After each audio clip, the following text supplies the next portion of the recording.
only thing truckers are interested in is how fast their trucks will go and how far their CBs will reach. Hello, big riggers. Thanks for joining me, Jim Campbell with Jim Campbell Trucking, where we talk all things trucking related. Today I want to talk about truckers that are finding themselves more and more, whether they realize it or not, involved in drug trafficking or drug smuggling with or without their knowledge. Before I go further, please like, subscribe, and ring that notification bell down below if you'd be so kind. I'd really appreciate it. Just recently, there was another massive drug bust by a trucker. You know, he got busted up in Phillipsburg, New Jersey. If you're unfamiliar with that, it's up on Route 78, where 78 and 22 run together. It's right there at the PA, Pennsylvania, New Jersey line. But two guys, Mexican descent, from Mexico actually, got popped there at the way station. There's a chicken house right there. And they were coming out of California on their way to Long Island City, New York, with a load of oranges. So they get pulled into that chicken house way station, and they were just happened to be one of the ones they pulled over and did a full inspection on instead of just running over. But I guess through the course of checking their paperwork, hopped in the back of the trailer, and they noticed some of the packaging of the oranges that they were hauling. Something didn't seem quite right.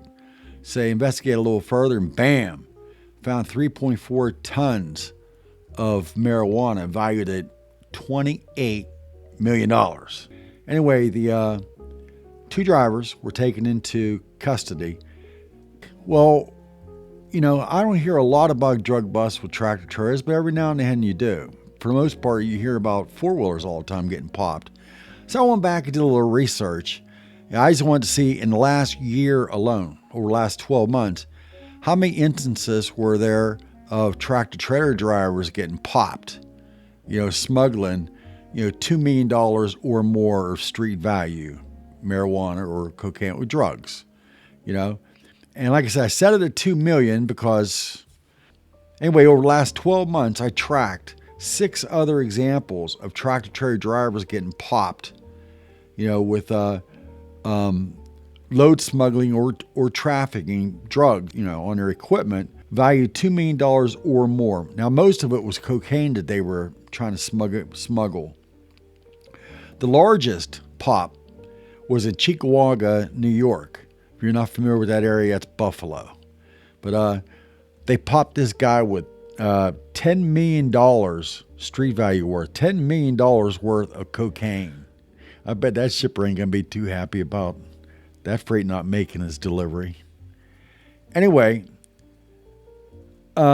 most of these drivers got popped for doing illegal lane changes, following somebody too close. You think they wouldn't be acting a fool on the road, and they drive the speed limit and keep their nose clean and their eyes peeled. But these idiots are so stupid, first of all, for pulling the drugs, for smuggling the drugs. They're so stupid for doing it to begin with. It kind of makes sense.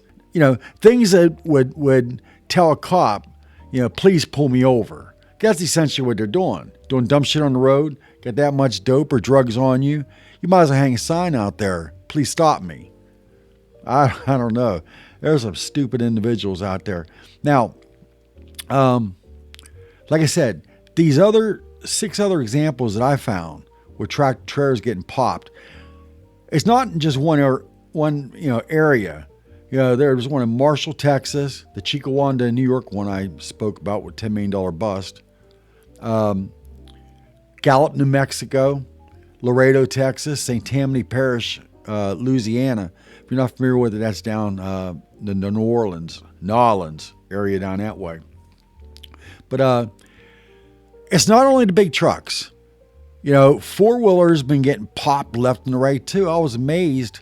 I probably could have made a three-hour video that over the last just 12 months alone, how many people in cars or SUVs are getting popped for drugs. And I'm not talking a little dime bag. You know, I'm talking, well, here you go. Like I said, I look back last 12 months for four-wheelers. 5 examples that I came across where the car The occupants of the car got busted with $2 million or more of street value cocaine or fentanyl. Most of the cars were busted with drugs on board, while either speeding or breaking traffic laws in some way or the other. Once again, drivers of four-wheelers getting popped with drugs like that, drug trafficking on the road, are no different than stupid truck drivers doing it, or burned out lights, or improper lane changes, anything to draw attention to themselves. It's like they want to get caught. It's a psychological thing. I don't know.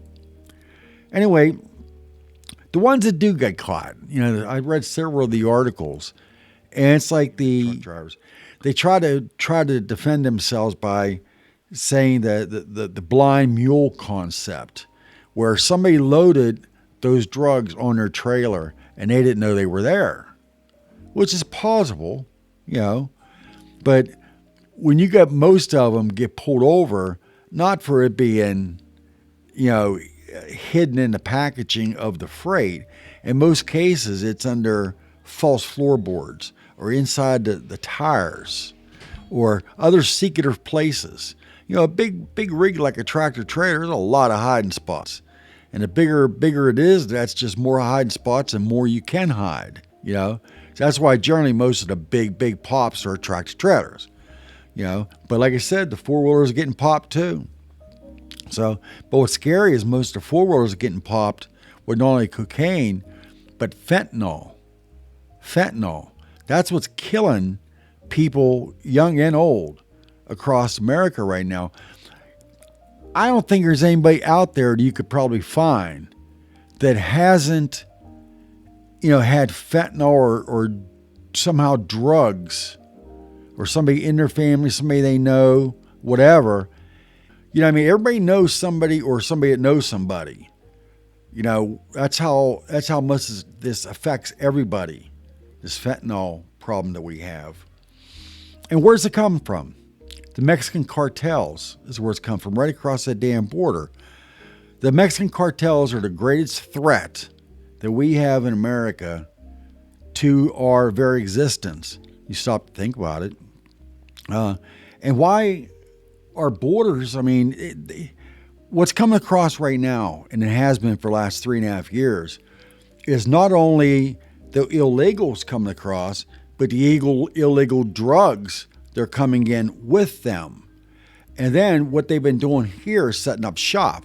So those ones come flooding across the border right now, might be members of different gangs, like the gangs, like the MS3 or, the different gangs.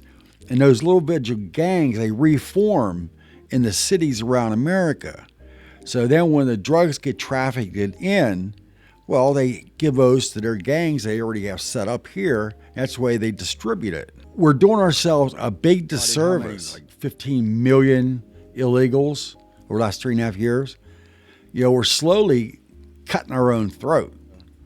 So we got to write this course, or got to start voting for people that's not going to be doing that. So anyway, whatever you do, please don't find yourself in a situation where you feel you need to, for one reason or another, traffic drugs or smuggle drugs. Oh, yeah, just one time. No, don't do it. Don't get involved in it. And as a legal driver, what you want to do is make sure, if possible, you're on the dock. When you're the shipper and they're loading you, make sure that, if possible, you're on the dock and you see what they're putting in to your trailer. It should be all in box form or bag form, however they package it, and preferably shrink wrap as they put it in. But as they're putting it in, observe what's on those pallets. Is anything, is everything pretty much uniform? The same box in the same manner, Or do you see something that they really didn't want you to see, but you saw it? And the packaging, whatever. If your spidey sense goes off, and like I said, something just doesn't seem quite right with the packaging, the way the people there are acting, because a lot of the loads you pick up might be a brokered load. Well, your company really doesn't know that customer. So there's no, it's possible you're going there and you're the very first guy from your company to ever go in there, and it happens to be a shady location where they might be hauling drugs on the low, on the down low. So, but you got to protect yourself. And the way you protect yourself is see what's going, because they didn't load it on your tractor trailer with secret floorboards because you're not like that. So that means if they're going to, do it to you, and this blind mule concept thing is really a real thing, well, it's going to be in the product that they load on your trailer. That's why it's important you're at the tail end of that trailer and you're watching, you're seeing, you're counting what's going on in that trailer. And once again, if your spidey sense going off, hey, something not quite right here, make sure you call your company up and say, I don't feel right about this. Something just, the way it's packaged, whatever is making your spidey sense go off, let them know up front what's going on, Now, you're going to have a lot of your shippers that won't allow you on the dock, And if you come across one of those, when you go to get your bills, your BOLs, or the paperwork for the load, make sure you write on there SLC. That's shipper load count. Before you sign it, and then circle it so there's no way they can change it around. And when that means that they're probably going to have somebody come out and seal your trailer. Well, if you can, try to make sure you take a picture of whoever there is sealing your trailer, their employee sealing your trailer. So if you get somewhere and you get popped, for one reason or another, well, whether it's for drug trafficking or smuggling, if there's something on there, or it might be that you get your, it's a legit load and you're delivering where you're at and they're saying, hey, you're a pallet short, You say, that ain't me, because you took the onus out of you because A, you protected yourself by writing shipper load count before you signed it. And B, you took the picture of somebody putting a seal on there, which when you get to where you're at, make sure they, you show them that it's untampered with. That leaves you out of the equation at all. That puts it squarely between the shipper and the receiver. Please like, subscribe. If you have any questions, please leave below, and remember to hit that ding ding, hit that notification bell. So thanks a lot. Talk to you later. Bye-bye. I can't hardly wait till I'm a trucker.